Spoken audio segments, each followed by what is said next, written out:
The grill hissed as fat hit flame, a sharp crackle cutting through the Tennessee heat. Across the dusty yard, the Japanese women froze. They had spent weeks being told the same rule: stay away from the fire. Cowboys from the nearby ranch worked the grill on weekends for the American guards, flipping meat with easy hands, laughing, guarding their territory like a border. No Japanese POW was meant to cross it, but this time one of the cowboys didn't shout. He stepped aside. Sweat slid down his neck. The sun burned low behind the wire, and the smell, rich, smoky, unmistakably American beef, rolled through the camp like a forbidden promise. He held out the tongs, not to a guard, not to another cowboy, but to a trembling Japanese girl who hadn't touched fresh meat in over 2 years. The yard fell silent. Guards watched. Prisoners held their breath. And as her fingers closed around the metal, history settled into a moment so small it almost vanished, yet would outlast the war itself. The ground beyond the barracks shimmered under the southern sun, thick with dust and unspoken rules. A thin line of barbed wire separated the prisoners from the American world, but the real boundary was marked by something less visible: habit, silence, and heat rising from the grill just outside the yard. The scent of sizzling meat drifted in waves, impossible to ignore. On weekends, the guards brought in cowboys, real ones from nearby ranches, to cook slabs of beef and pork over fire. To the women watching from behind the fence, the ritual felt theatrical. American men in wide-brimmed hats, boots scuffed with dirt, standing over smoke and flame like kings of some unwritten domain. The Japanese prisoners never crossed that threshold. They didn't need to be told twice. The grill wasn't just off-limits. It was sacred ground. Life inside the camp had begun to settle into a rhythm, a strange mixture of routine and disorientation. The women, many barely past their teens, rose at dawn to the crack of distant boots and fell asleep to the quiet hum of cicadas in the fields beyond the wire. They scrubbed laundry, cleared pathways, planted tidy rows of vegetables in garden plots. Each task was a chance to stay occupied, to stay invisible. Inside the perimeter, things were orderly. But the grill? That was another country. No signs were posted, no rifles raised. But everyone understood. The fire belonged to the Americans. They would gather near the far fence during lunch breaks, eyes drifting toward the smoke. Hunger wasn't the only thing pulling them close. It was curiosity, envy, shame. The scent of grilled meat cut through every lie they had been taught. It smelled of laughter, of freedom, of a life that didn't exist in their world. But none dared approach. A few steps too close, and the guards would shift, raise an eyebrow, adjust the sling of a rifle. Not threatening, just enough to remind them. Even the air around that grill seemed to resist them.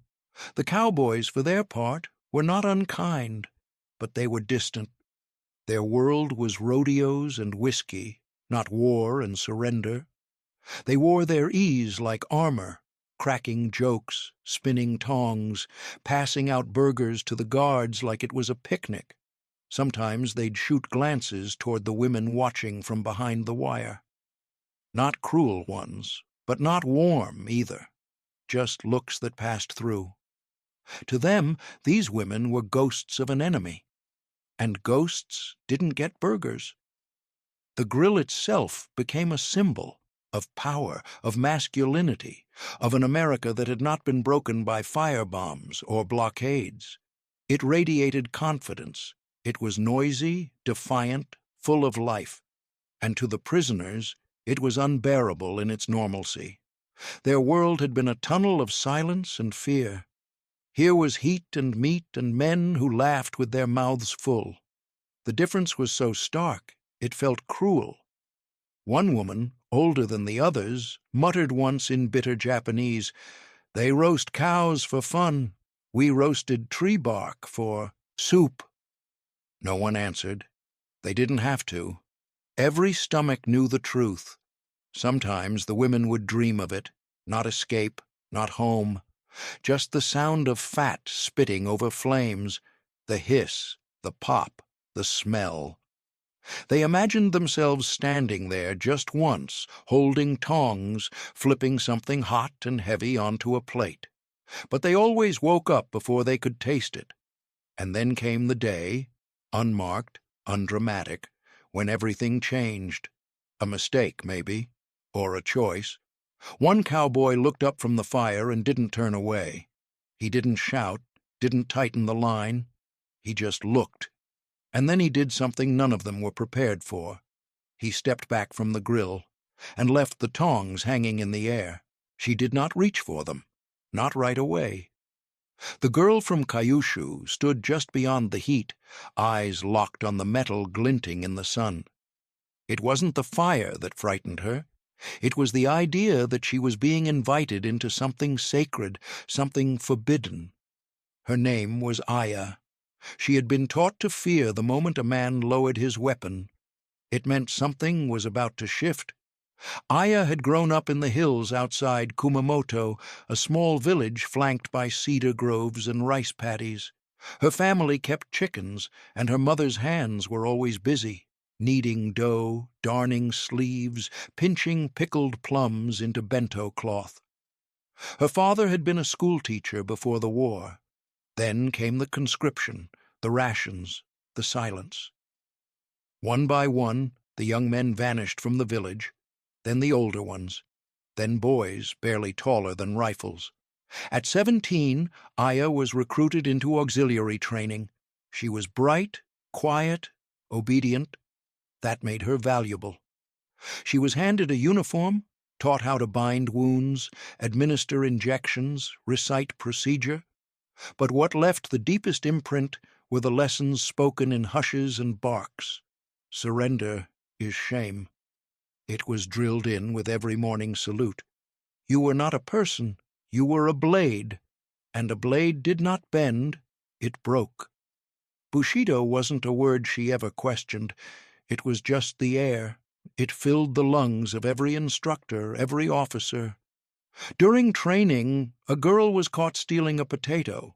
She wasn't punished by the Americans. There were none. It was her own commander who struck her across the face so hard her eyes swelled shut. Later, when asked why, he said, "Better a wound than dishonor." Aya never forgot the look in that girl's eye. By the time she was assigned to a field station in the Philippines, Aya had stopped asking questions. She worked quietly, wrapping limbs, packing morphine, keeping inventory in tidy kanji ledgers. The soldiers never looked her in the eye. The wounded moaned through their teeth. Food came rarely. Sleep came never. Letters from home stopped. She chewed tea leaves to stay awake. And when air raid sirens screamed, she learned to bury her fear under protocol. When her outpost was overrun, Aya didn't run. There was nowhere left to run to. The officer in charge bit his own tongue before the enemy could reach him. Others tried to flee and were cut down. She stayed, crouched in the medic tent, arms trembling, eyes fixed on the floor. When the Americans arrived, she didn't scream. She closed her eyes and waited for the bullet. It never came. Instead, a medic knelt beside her. Spoke in soft English she could not understand. He offered water. Later, a bandage for the gash on her arm. That confused her more than anything. When they loaded her onto a truck with other prisoners, she kept expecting the cruelty to begin. But it didn't. They were moved from camp to port, from port to ship. The voyage to America was long, cold, nauseating. The sea seemed endless. Some women wept each night. Others sat silent. Aya wrote nothing. She had no paper, only questions. When they docked, she expected to be marched into darkness. Instead, the light was blinding. And green. So much green. The land did not look like a place at war. The American camp felt like a contradiction in wood and wire, too clean, too structured. The guards barked instructions, but not insults. The food came in trays. The beds had corners. It was not home, but it was not hell. Still, Aya kept to herself. She followed the rules, ate what she was given, never made eye contact, and she never, ever approached the grill. That was the one place the rules felt real, until today. Now the tongs hung in the air, and everything she thought she knew about the enemy and herself stood waiting in the heat. His name was Caleb. He didn't much care for uniforms or orders, but he liked the pay, and the camp was close enough to his uncle's ranch that he could ride in with the morning haze and be back before dusk. He was 26, with boots older than some of the guards and a sunburned neck that never healed. Folks called him a cowboy, but Caleb knew better. Real cowboys drove cattle and stitched saddles. He flipped pork chops on a flat-iron griddle and tried not to think too hard. The camp had hired him in the spring of '45. The war was almost over by then, but no one had said it out loud. He remembered the way his uncle spat when the topic of Japs came up. "Animals," he'd growl. "Lucky we don't shoot every last one." Caleb had nodded back then, not because he agreed, but because arguing with a man like that just made the chores longer. When he first saw the Japanese women behind the fence, it threw him. They weren't what the war posters had drawn. They were small, quiet, frightened. They looked more like high school girls than the monsters he'd been taught to expect. Some didn't look at him at all. Others did. Quick glances that darted away like startled birds. He told himself not to care. It wasn't his business. He was there to grill, keep the guards fed, keep his head down. And for a while, that worked. But the fence started to bother him. Not the wire itself. He understood fences. He had fixed miles of them, mended posts, strung barbs across the hills to keep cattle from wandering too far. But this one wasn't holding in cows. It was holding people. And the looks he caught through it, eyes hollowed by hunger and pride, started showing up in his sleep. He tried shaking it off, lit more wood, slapped down more meat, told jokes to the guards, who mostly ignored him unless they were hungry. But he couldn't unsee it. How the prisoners would pause near the edge of the yard when the smoke rolled over, how their faces stiffened at the smell of grilling beef, how they never stepped closer. One morning, while seasoning steaks, he noticed a young woman staring at the fire. Not boldly, not angrily, just watching as if trying to remember what heat felt like. Her uniform was too big, her shoulders narrow, but her eyes, those stuck with him. They weren't begging, they weren't soft. They were waiting. That was the part that haunted him. Caleb wasn't sentimental. He didn't write poetry or carve initials into fence posts. But he had lost a cousin in the Pacific, and the telegram had made his mother cry so hard she couldn't speak for a day. So he had reasons to hate. And yet here he was, holding tongs over a fire, feeling shame crawl up the back of his neck because a girl who barely reached his shoulder hadn't eaten anything but boiled cabbage in weeks. He told himself again, not your problem. But something in him had begun to shift. The camp felt wrong, not because it was brutal, but because it was neat, efficient. It fed these women, clothed them, but never looked them in the eye. And Caleb, who had once thought the worst thing a man could do was break a horse wrong, started wondering if maybe the worst thing was to stand behind a line and pretend not to see. So that day, when she came a little too close to the edge of the yard, he didn't bark. He didn't turn his back. He just looked at her. And when her eyes met his, unsure, almost scared, Caleb did the one thing no one else had. He stepped back from the fire and left the tongs hanging in the air.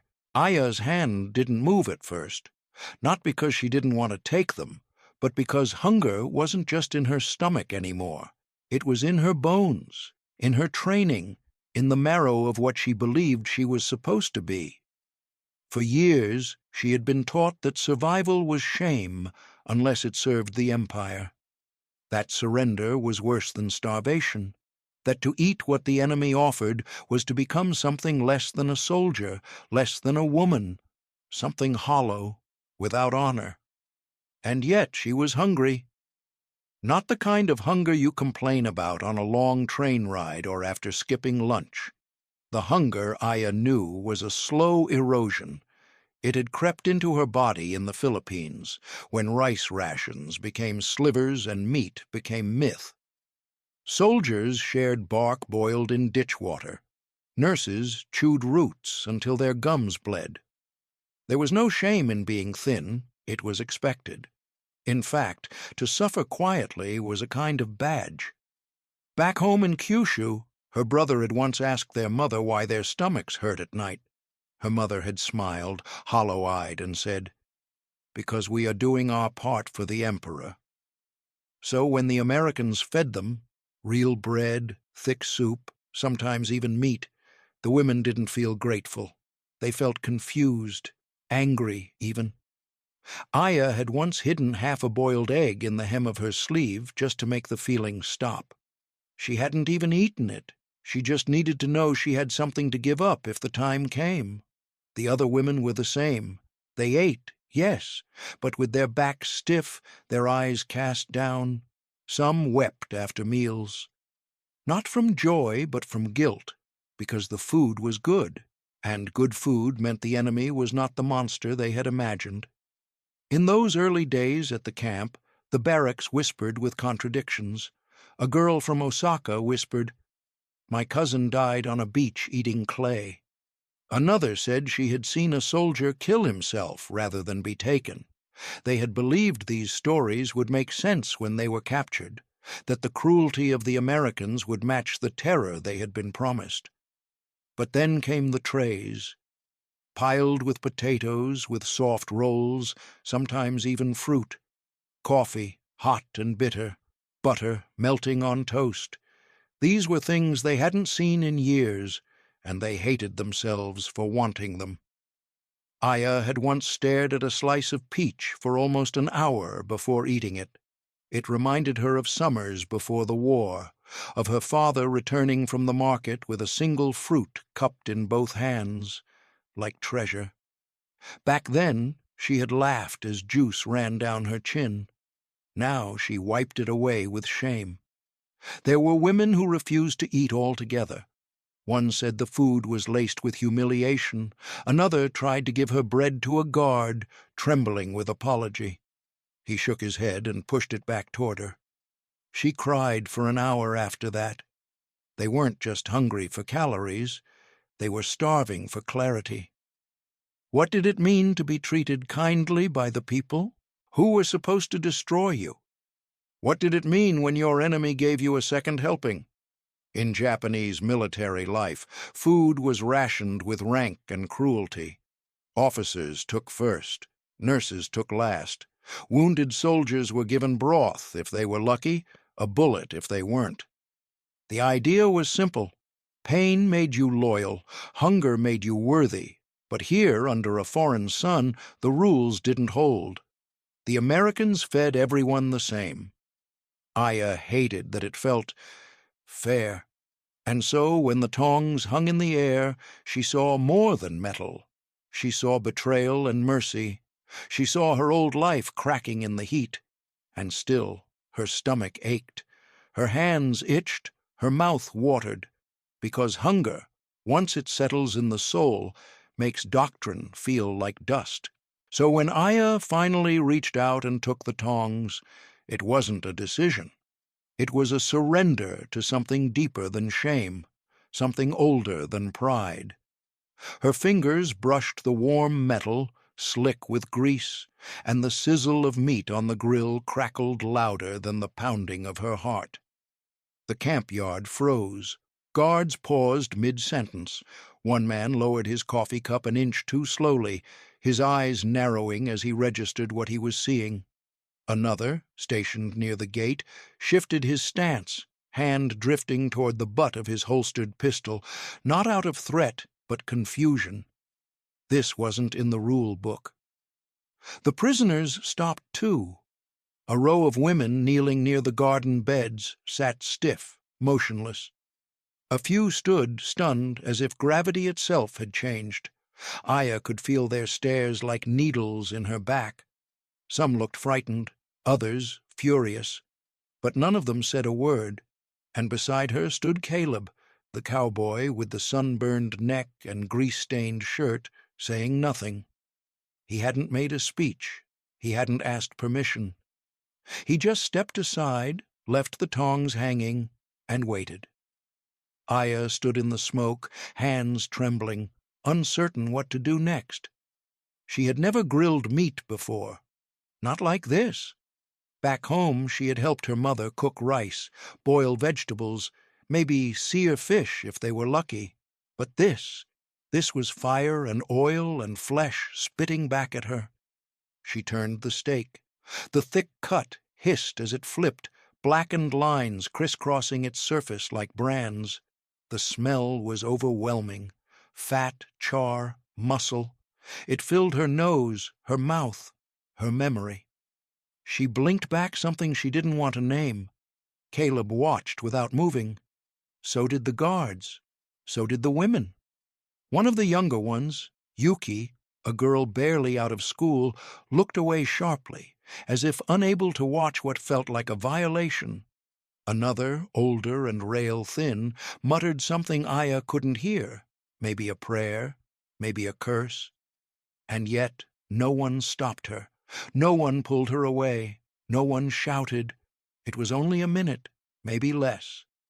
But in that minute, Aya felt as though she stood at the center of a stage she never auditioned for. The sound of meat cooking had never felt louder, the act of flipping it never more precise. And still, it wasn't charity. Caleb didn't pity her. He didn't mock her. There was no smirk, no challenge, only the quiet, impossible stillness of a man who had made a choice and didn't know what would come next. Because it wasn't just tongs. It was permission. It was power. And for the first time since stepping foot on American soil, Aya realized that someone was willing to share the fire. It changed nothing, and it changed everything. Later, she would be scolded by another prisoner, one who whispered behind the latrine wall that she had humiliated them all, that she had stepped out of line not just with the enemy, but with her own people. But in that moment, none of that mattered, because the steak sizzled under her hand, and the smoke curled around her like a question. Because a man with no orders had stepped aside, and because the heat that rose from the grill no longer felt like a warning. It felt like an invitation. Aya adjusted her grip. The tongs were heavier than they looked, long-handled and slick with oil. They clinked against the edge of the grill as she shifted her stance, unsure, knees locked. Another steak hissed, its edges curling like the pages of an old book left too close to flame. She turned it, slowly, precisely, the same way she had once folded field bandages, with care carved out of necessity. But this wasn't necessity. This was something else, something foreign. The fire licked up through the grill grates with rhythmic pulses, alive and impatient.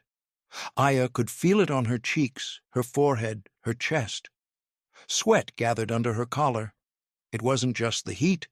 It was the eyes. All of them. Watching.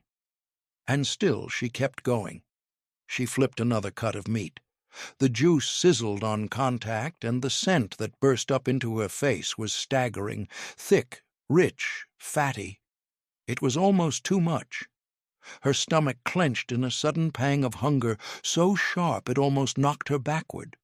She hadn't eaten that morning. She hadn't wanted to. But now her body was awake in ways it hadn't been for months. Aya had held surgical scissors over shivering flesh. She had packed wounds that would never heal. She had washed blood from linen that still whispered. But here, with these tongs in her hand, the only sound was the crackle of fat and the soft, shallow breath in her throat. No screams, no commands, just meat, fire, her hands. It felt like rebellion, not against her captors, but against the past, against everything that told her what a woman like her was allowed to be. The prisoners had fallen silent. Even the guards didn't interrupt. One sergeant leaned on a post, arms folded, frowning, not in anger, but in thought, as if something had been knocked loose in his mind. One woman, older, bony, sharp-eyed, took a step backward and disappeared behind the laundry tent. Couldn't watch. Wouldn't watch. But a younger one, maybe 16, crept forward to the fence, just close enough to see more clearly. Caleb hadn't moved since stepping away. He stood with arms at his sides, letting her cook without interference, without instruction, as if she had every right to be there. Aya couldn't explain the emotions flooding her as she turned the third steak. It wasn't pride, not exactly, and it wasn't joy. She had known joy once. It smelled like sweet rice and her father's shoulder after a long day. This wasn't that. It was restoration. Something was being returned to her, not status, not freedom, but something elemental, choice. And as she moved the meat from the center of the grill to its edges, adjusting the heat, watching the color shift from pink to dark brown, she began to forget the stares, not because they stopped, but because she no longer feared them. The camp itself seemed to hold its breath. A kind of stillness settled over the yard, heavy as smoke. The same kind of stillness that came before a storm or a decision. And in that strange silence, something changed. Not loudly, not visibly, but somewhere beneath the surface of rules and roles, the lines began to blur. Because a girl trained for war was feeding men who didn't know her name. Because a cowboy who had grown up calling the enemy animals now stood by with his hat in his hand, not saying a word, because the fire that once kept them apart was now shared between them. And because no one, absolutely no one, knew what would happen next. The silence that followed was not empty. It was crowded, filled with thoughts that no one dared voice, the kind that drift through the chest and settle behind the ribs, too heavy to speak, too alive to ignore. Among them, Aya felt her mind split against itself, like wood warped by heat. She had done something simple, turned meat over fire, yet inside her it felt like a battle had erupted with no clear enemy. She had not bowed, she had not begged, but she had accepted, and that distinction haunted her. As she stepped back from the grill, her hands still warm, she saw the faces of the other women. Some were pale with disbelief, others hardened by judgment. One older nurse refused to meet her eyes. Aya recognized the look. It was the same one she herself had given a younger recruit who smiled too often, who spoke too casually of comfort during the retreat. The look that meant, "You are forgetting where you belong." But where did she belong now? The war had taught her that kindness was a weapon, a trap, a maneuver. Yet the moment by the grill hadn't felt like strategy.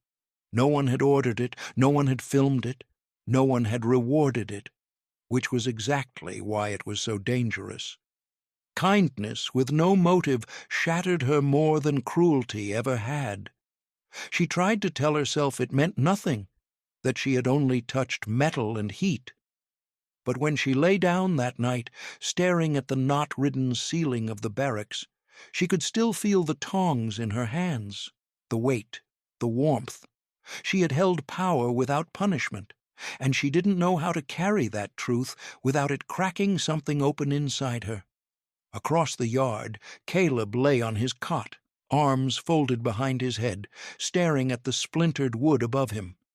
The heat of the day had faded, but something still burned. He knew what the men on his ranch would say if they had seen him. He could hear his uncle's voice. "You let one of them near the food?" He had always thought he understood his place in the world. Work hard, keep your word, hate the people you're told to hate. Simple equations, clean lines. But when he stepped away from the grill, he hadn't felt rebellious. He had felt human, and now that feeling frightened him more than any enemy soldier ever had. Because once you question one hatred, the others start to wobble. One of the guards had pulled him aside later, not angry, just baffled. "What was that about?" he asked. Caleb shrugged. He didn't have words for it. Not the kind that would make sense in a camp where lines were drawn with wire and rifles and rules. "I just thought she should try it," he said quietly. The guard snorted, half amused, half uncertain, and walked off. But the question lingered behind him all the way back to his bunk. Inside the camp, whispers bloomed like bruises. Some women called Aya dangerous, others called her brave. A few, too quiet to speak out loud, felt something else entirely. Hope. A strange, tightly coiled hope that scared them, more than their chains ever had. Because if one line could be crossed so easily, what did that mean about the others? Prisoners began noticing changes that hadn't existed before. A guard who usually barked orders now spoke with softer tones. A kitchen worker left an extra scoop of potatoes on a tray, pretending not to notice.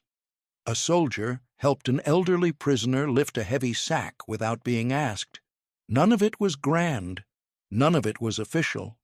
Yet all of it echoed. Each small kindness rippled through the camp like a quiet aftershock, unsettling everything that had been carefully arranged around fear. For Aya, the worst part wasn't what others thought. It was what she felt herself thinking. Questions she had never allowed inside her mind. If sharing a grill didn't erase her humanity, then had the Empire been lying? If the enemy could show restraint, then what did that make the brutality she had witnessed among her own commanders? If she still had a choice, then how much of her life had been obedience disguised as duty?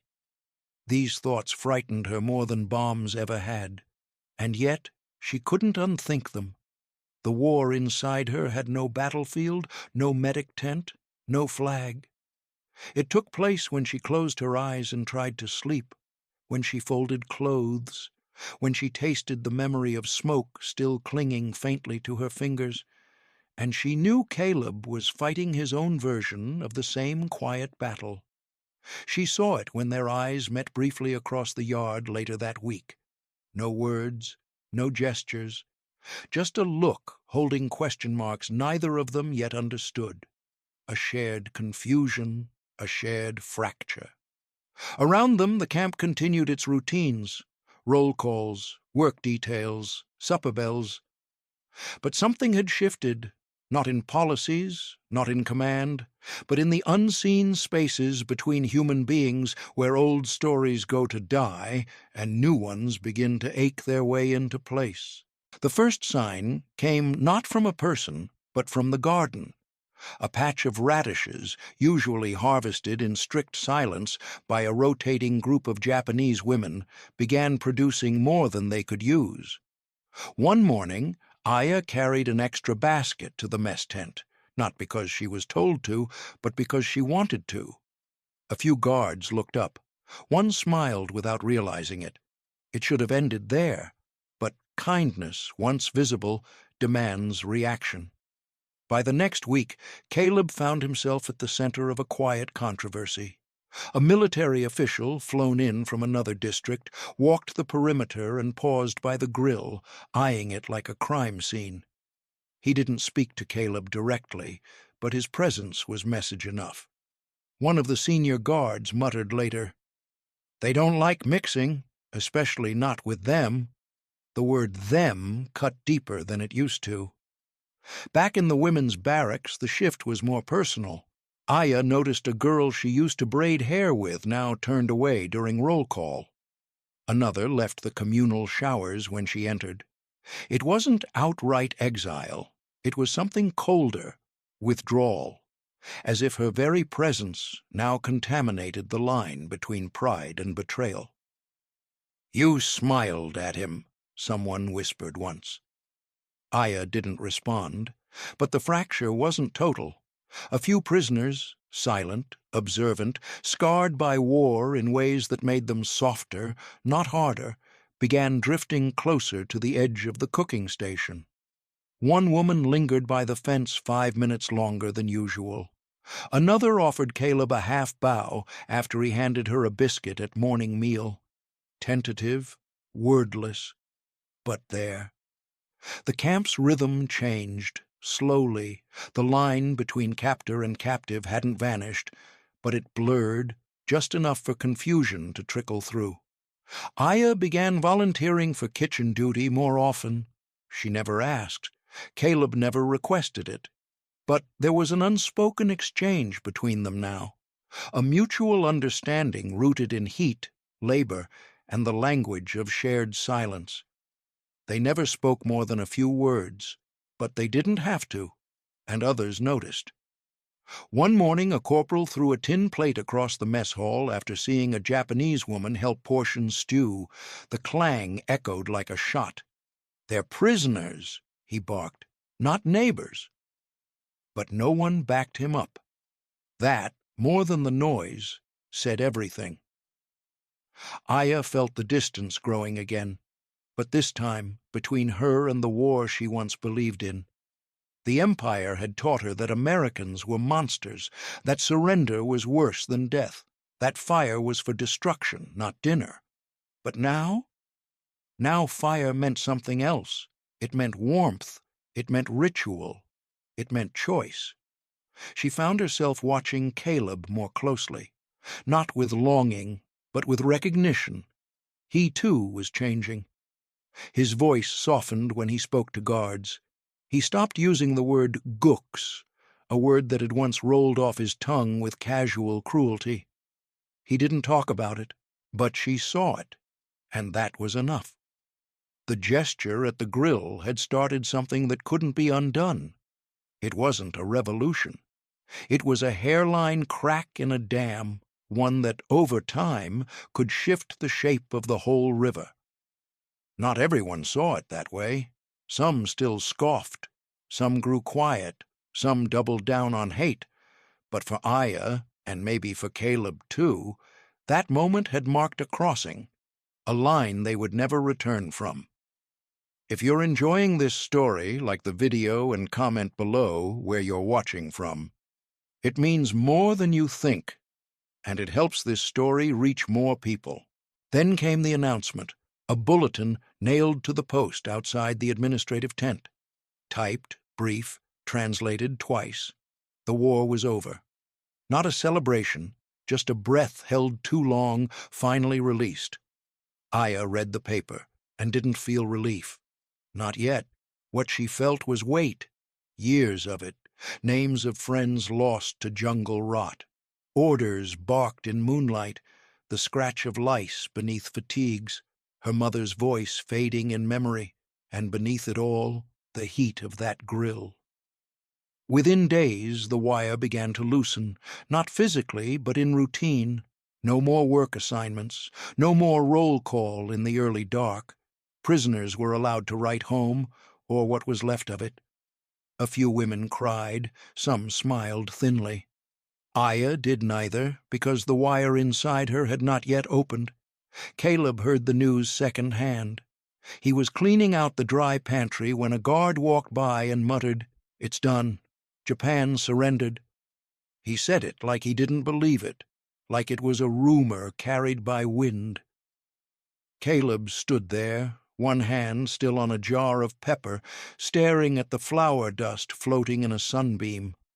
That night, he found himself walking toward the edge of the women's sector. He didn't plan it. His boots just moved. The moon hung low and quiet. Aya was sitting near the latrines, staring at nothing, not quite crying, not quite still. He didn't speak, neither did she. They just sat, maybe 10 feet apart, in the thick air between what was and what might be. And for once the silence wasn't heavy. The next morning preparations began. Names were called for repatriation. Uniforms were returned, blankets rolled tight. Aya's name was listed near the bottom. She helped others pack. She combed Yuki's hair and hummed an old folk song, fingers moving without thought. And all the while she felt it inside her, that strange warmth, that fire lit in the middle of war, still smoldering in her chest.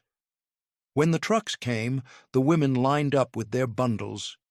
Aya stood near the back. She didn't look back at the barracks. She didn't need to, but she did scan the yard once. One last time. Caleb wasn't there. She climbed into the truck, wooden slats pressing into her back. Then, just as the engine coughed and the wheels groaned into motion, she saw him, behind the cookhouse, hat off, standing with arms folded, watching. He didn't wave. She didn't either. But in that locked glance was something neither of them could explain, something truer than any oath. Because they both knew what had happened between them wasn't a love story. It wasn't a friendship either. It was a collision of myths, of rules, of selves, a crossing of fire and memory that left both burned in ways no one else would see. Aya never spoke of it, not in interviews, not in letters, but she carried it every time she heard meat hit a hot pan. Every time a stranger offered her help without expecting anything in return. Every time she smelled smoke drifting from a roadside food stall. Caleb, for his part, never re-enlisted. He returned to the ranch, worked the fields, laughed less, spoke more gently to his sister's children.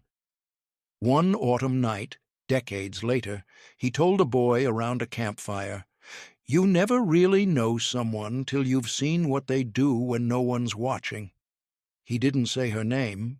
He didn't need to, because some stories are too quiet for paper. They live in gestures, in the space between tongs passed without a word, in the memory of heat shared across a line once thought uncrossable. The girl sat cross-legged on the tatami, legs asleep and notebook forgotten, as the old woman poured tea without looking. Steam curled up like smoke rising from a memory.